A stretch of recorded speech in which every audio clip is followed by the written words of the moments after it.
Kia ora, I'm Peter Robertson, Chairman of the Denniston Heritage Trust. In the age of steam, when coal was king, high above Westport and the Denniston Plateau, a proud and close-knit community of about 1,500 people grew up on New Zealand's largest producing coalfield. This was the place that inspired Jenny Patrick's novels Denniston Rose and Heart of Coal.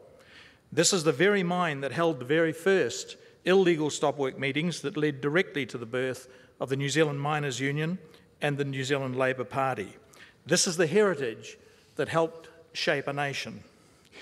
So when John Green here, a former Denniston coal miner, now program manager for the Department of Conservation, dreamed of developing an underground tourist experience in a coal mine, he captured the imagination of both his employer and the local community. The Denniston Heritage Trust was formed, and with a commitment to preserving, interpreting and promoting the heritage of this coal mining community for the generations to come. Denniston is a nationally significant area registered with the Historic Places Trust as a Category 1 historic site. So the challenge was to allow visitors to experience the richness of Denniston's historic and natural heritage while actively managing the visitor impact in an especially sensitive heritage site. By bringing Denniston alive as a leading tourism destination, the Trust set out to create an authentic setting for early coal mining stories of human endeavour and hardship that have helped shape and define the West Coast identity. The site is part of the conservation estate, and the support of the Department of Conservation was immediate and ongoing. John Green was appointed project manager, and we began the task of raising funds through donations and sponsorship, and then mobilising an army of willing volunteers to work on the various aspects of this huge project: the incline, the breakhead area, the rope road, the Banbury underground mine, and all of the infrastructure of drainage, pathways, signs, interpretation panels, car parks, toilets, and so on. Hundreds of volunteers and volunteer organisations, such as the Bulakawatiri Conservation Volunteers, Conservation Volunteers New Zealand, the Conservation Corps, international student volunteers, pupils from Bulla High School, Westport South School, they all worked together over a period of about 3 years, clearing vegetation, controlling weeds, planting native trees, locating and recording old relics, and restoring historic artefacts. They constructed gardens around the car parks, they cleared new tracks, sealed old concrete structures, they measured and cut sleepers, painted, preserved queue wagons, trialled walking guides, and also volunteered as models for the marketing shots.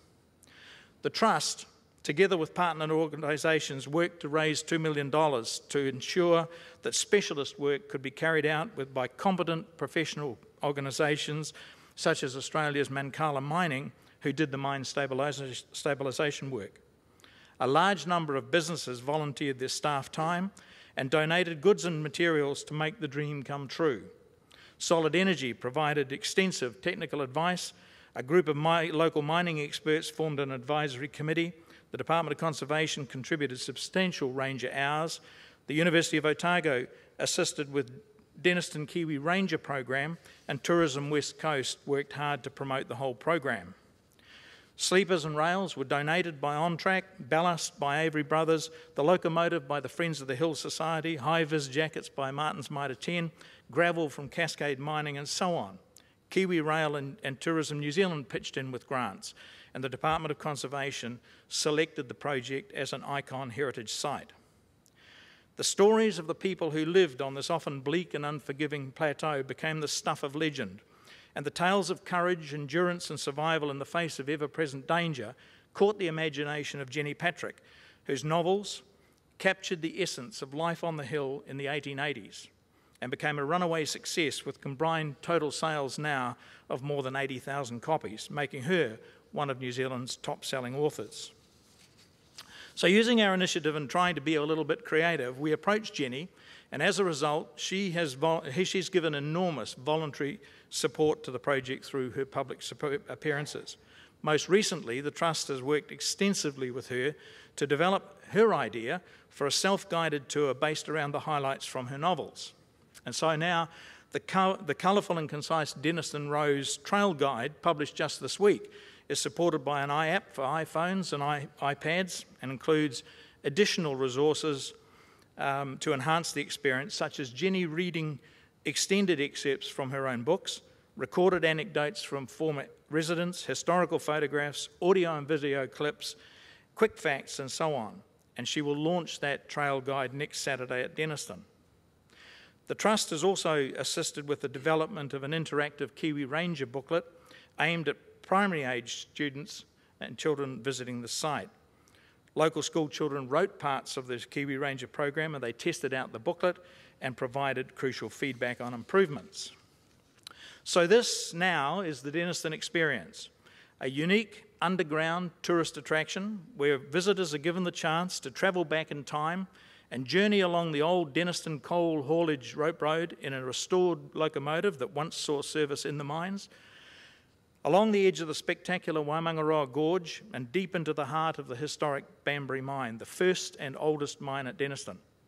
They get a chance to test their own pioneering spirit by swinging banjo shovels, clipping coal tubs, erecting pit props, and imagining the extremes of life at the coalface in the 1880s. They even get to meet the Banbury Ghost in a high-tech holographic encounter. There's no doubt that the site and its activities, many activities, is effective. Reporters and commentators from national and local media have praised the project, and it's been profiled several times in TV3 News, as well as numerous magazines and newspapers. The Herald's Jim Eagles and Lonely Planet writer Sarah Bennett have both described the experience as world-class. Visitor numbers are building steadily, but perhaps the best person to tell us about the impact of this project on the Buller District is our Mayor, Pat McManus. Thank you, Peter. Denniston is set to become one of New Zealand's premier heritage sites by providing long-lasting economic and social benefits for the local community. It is also having a significant impact on the district by showcasing early New Zealand industrial heritage and telling the stories of hardships surrounding early coal mining. Through the work they've done, the Denniston Heritage Trust has proven that you do not have to abandon your heritage to create something that is relevant today. Still in its infancy, the Denniston Experience already employs a manager, 1 full-time and 9 part-time guides.